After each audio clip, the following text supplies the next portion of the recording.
Okay, hello, and welcome to a very special episode of Innovations in Education. My name is Kevin Hogan. I'm editor-at-large for eSchool News, and I'm really glad you're here with us today. Why is this a very special episode? This is actually our first interview with eSchool News's Hero Awards for 2021. If you haven't seen it, we put together last spring this program to collect some of the most extraordinary stories of how educators have responded to the pandemic. Not an easy task. You can't look at a school, you can't look at a district that hasn't done something extraordinary in order to try to keep their kids connected, to keep their kids safe, or to even keep their kids just feeling safe.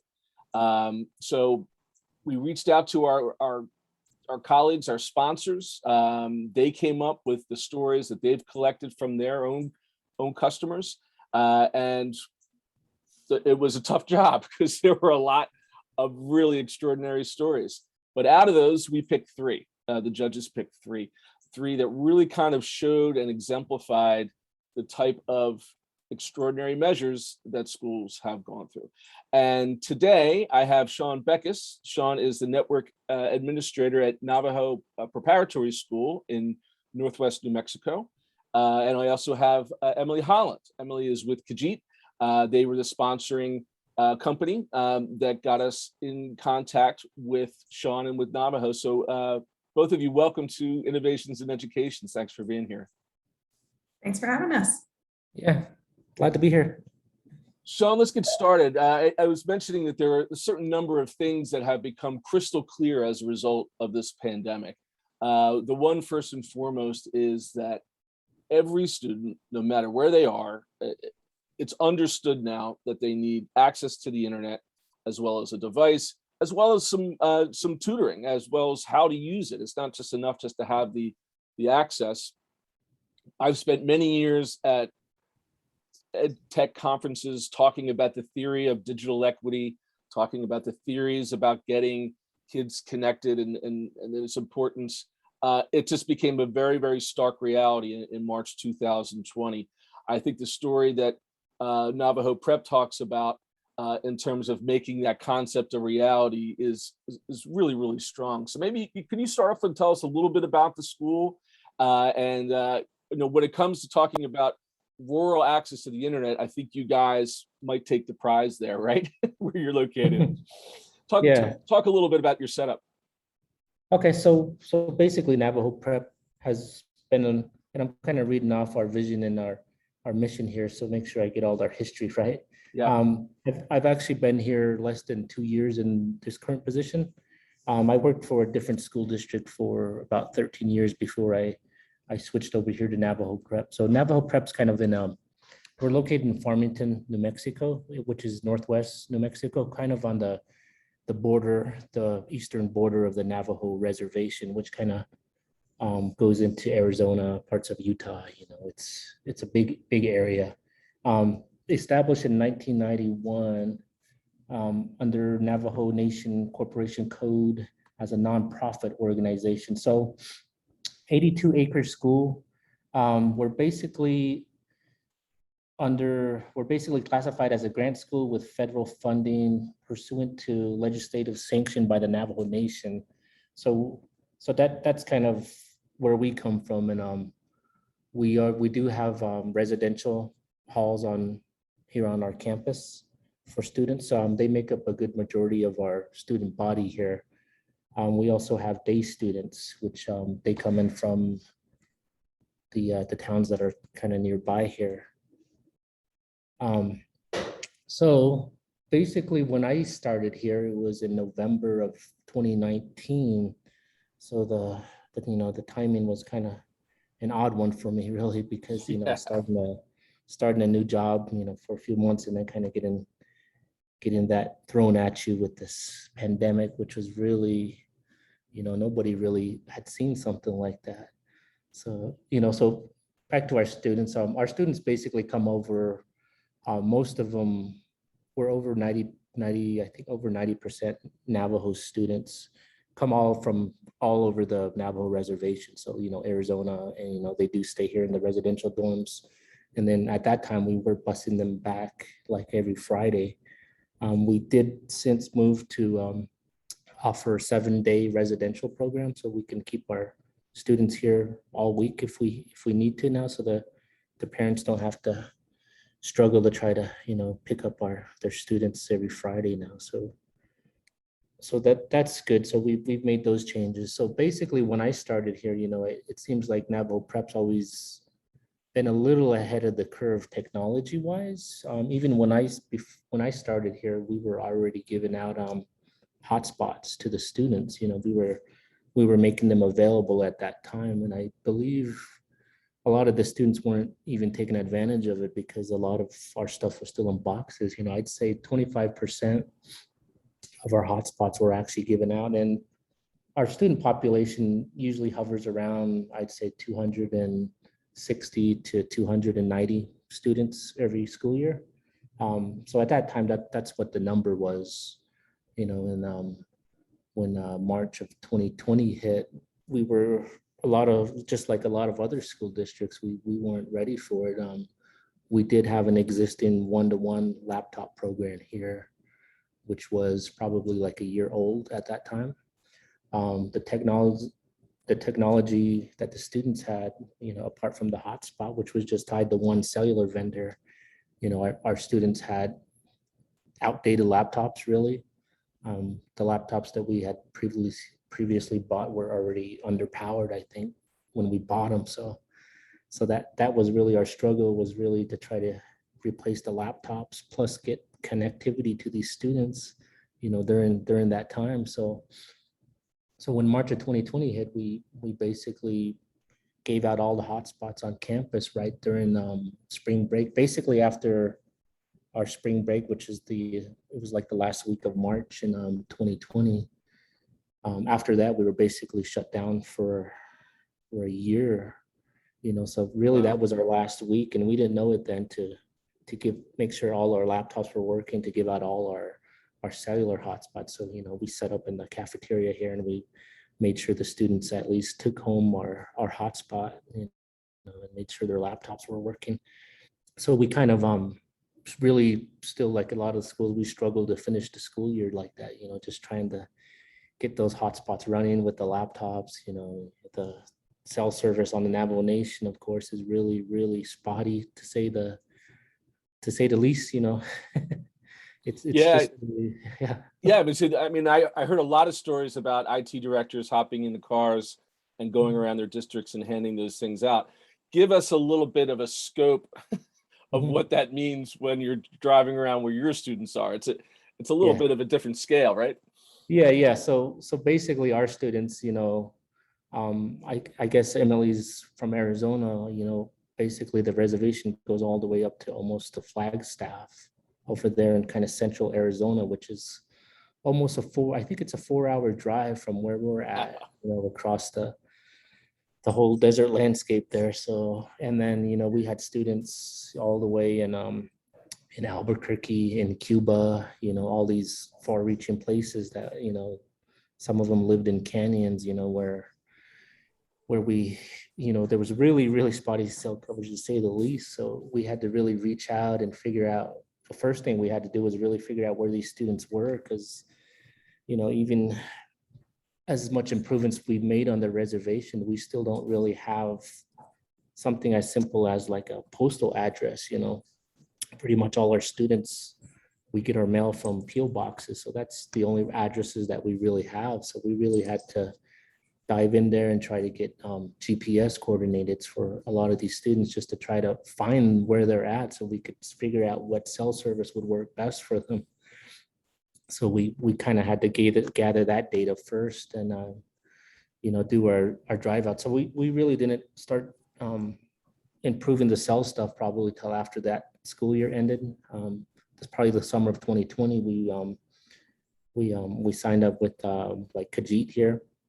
We looked to buy hotspots, and of course Khajiit was probably one of the top searches that come up when you look for student hotspots, is Khajiit. So I kind of did some reading about them, and I saw that they did multiple cellular vendors, Verizon, AT&T, and T-Mobile.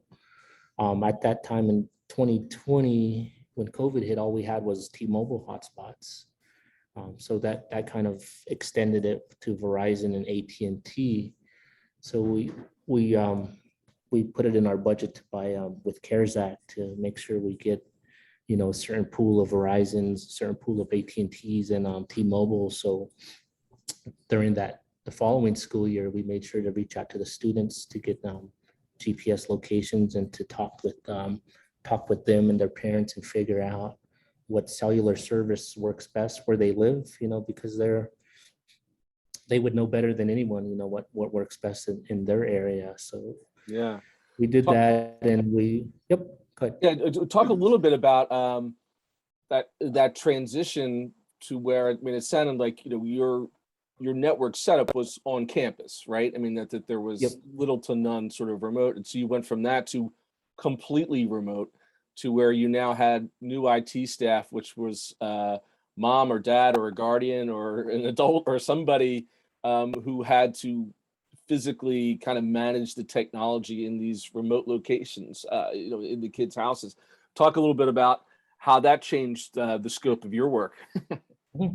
Yeah, so that's how you put it. You put it the best way there. So basically, our campus network basically extended all the way into Arizona now and the other states. So we had to support all those areas now, because our staff was working remote too at that time. So we were all working from home. So all the students had their hotspots and their laptops at home, of course. And they were still at that time. The kids really helped a lot. I think they really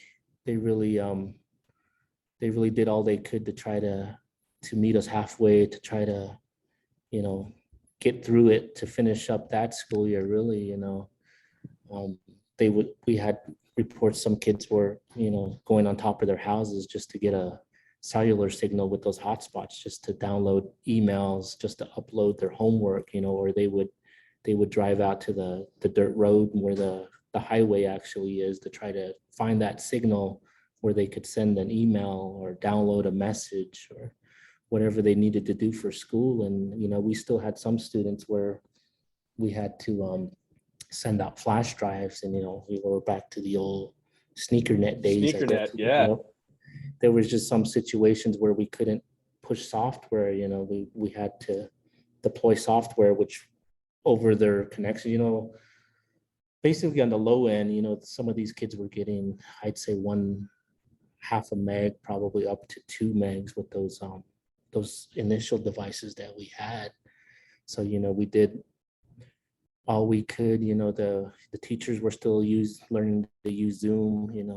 The kids were learning to use Zoom. A lot of them had to do the video off, and they had to call in just to get the audio, because once we started rolling with that, and we kind of got it working to where they could do some class, we got hit by all the data caps on all the cellular devices. So that slowed it down even more. So it was just really, we fixed one problem and then another one comes up, and we just had to keep rolling with it. So as our team, we were working from home. So, our cell phones were blowing up, and we're just really giving live support to the students and the staff, and we did. At that point, I don't think we really did any driving at that point, because the Navajo Nation was on complete lockdown. So basically there was a curfew. You couldn't I think it was like, it closed like around 7 at night. They didn't want anybody on the roads at all. So that didn't help us either with the students trying to get Wi-Fi and, going to the roads. They did have, I believe at that time, the chapter houses started offering Wi-Fi, just for the kids. So, the parents could bring their kids and, do homework. Right. Stuff like that. So and this isn't a thing where they were like living online. They were actually just going to almost not completely asynchronous, but not completely synchronous. Like it was just go, do a download, do the stuff, go back, upload it, right? This is not, we're not talking about always on access here. Mm-hmm. Yep. At that point, we weren't totally on with a lot of our. I'd say that we probably still had out of our, say, 280, 290 students. I'd say we still probably had around 60 that were really having those problems where they weren't even getting a signal where they had to, they had to drive to the road, through the mud, because Yeah.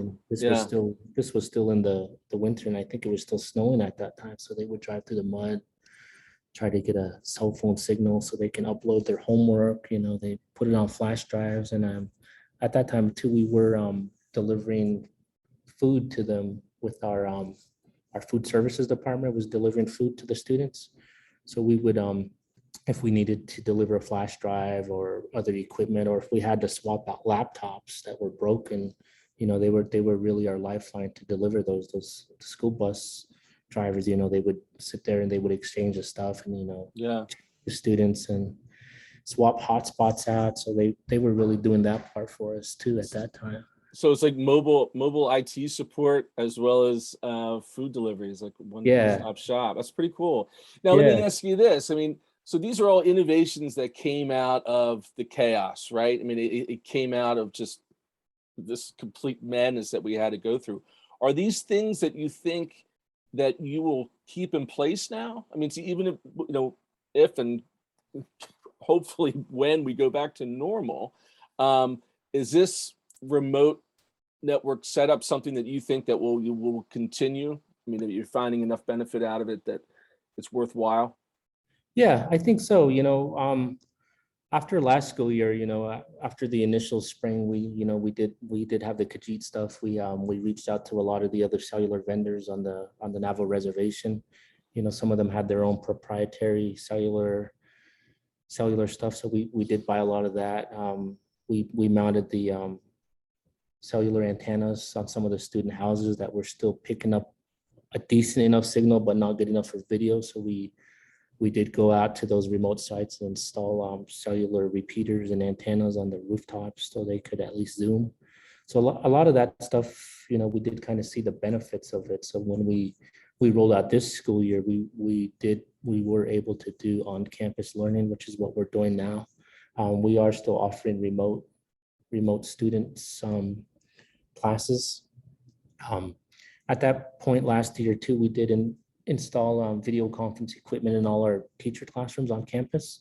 So they're all able to pull up HD video, there's microphone arrays and nice speakers, so the students that are remote can hear and see the classroom, just like if they're there. So all that stuff's all ready to go. And I'm pretty sure we're still gonna, we're gonna keep it. We gave out all the same hotspots to the students that they had last year. So they have them available for all the remote stuff. Even if they're on campus or if they're a residential student here, we still made sure they have it available to them, just in case really for this year. But I think going forward, we'll probably for sure still have that, make it available for them so that they're always connected now. Yeah. And I found in other conversations with other districts, finding a use in terms of communication with parents, specifically one-to-one when it comes to guidance counseling, mental health, special education, where everyone complains about the Zooms, and as a parent myself, I would much rather have a 5-minute conversation with a teacher about a certain issue with a student versus taking 2.5 hours, or in your case, 8.5 hours to drive back and forth, right? So that's great. Well, Emily, let me ask you this. Khajiit has thousands of customers and thousands of schools and districts. But what was it about Navajo that prompted Khajiit to nominate them for this award? Well, I mean, as you've heard, it's kind of an extraordinary case, or I would say above and beyond. And I think what prompted it for us was that it taught us to be better and smarter kind of upfront. We're used to working with schools who have, I'll say, rural connectivity issues. But, when Sean says rural, he means it. So, so for us, being carrier agnostic is where, if you have T-Mobile and T-Mobile doesn't work, we want to be able to support significantly more students than that. So being able to offer them the multi-carriers was helpful. But for us, then it is also the same challenge of, where you are, what's going to work, what kind of other technologies we can help you with. So smart buses versus smart spots, just making sure that we are able to connect in as many ways as possible, as many students as possible. So I think for us, what we found was if we're going to be working with any kind of Native American nation is to kind of send an upfront testing kit so that we can help people make the best decisions upfront and we're not delaying any kind of technology or connectivity down the line.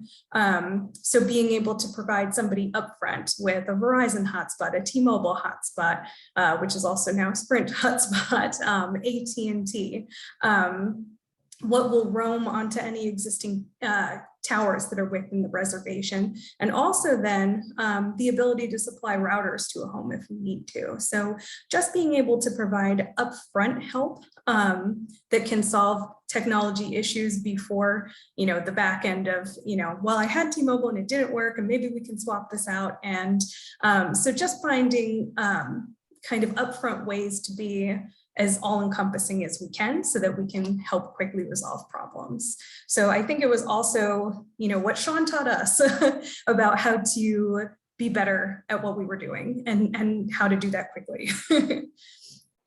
Well, it's an amazing story. It really is, I think, a case study for other districts, especially in rural areas, in terms of making those connections. Because again, I mean, I would go to these conferences and they would say, well, the technology just isn't there.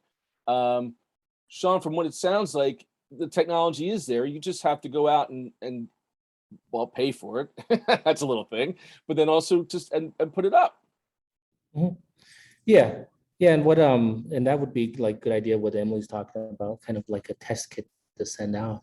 What we kind of did since we did all the work, I've started to put maps together where, so we kind of know based on the student's GPS location, what cellular vendor is going to work best in their area. So we're kind of building those maps because there's really nothing centralized that exists really for the Navajo reservation area and the other outlying areas.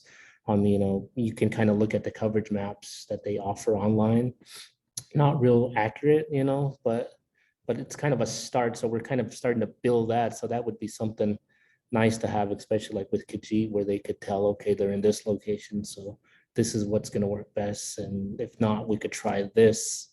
So we kind of have those maps kind of in the initial phase where we kind of just recording our speeds, our carriers, what's working in these areas. So hopefully have something accurate that we can maybe even share with the rest of the tribe, even with the other tribal schools. So. That's fantastic. Well, Sean, thank you for your time and for your insights and for your work. It really is, this was a positive conversation because not only does it see that you're able to keep the kids working, but you are creating methods that Khajiit can use and folks who are listening to this conversation can use. And I think partnered with a lot of the CARES Act money that's coming through and a renewed attention to the importance of having broadband access, that really maybe we can take advantages of this disaster going forward. So thank you for your time. And Emily, thank you for participating in the program. Thank you to Khajiit for supplying these technologies. And it sounds like this is also a great case study for how industry can work with education to get stuff done. So thank you both for joining me today on innovation and education. Thank you. Yes.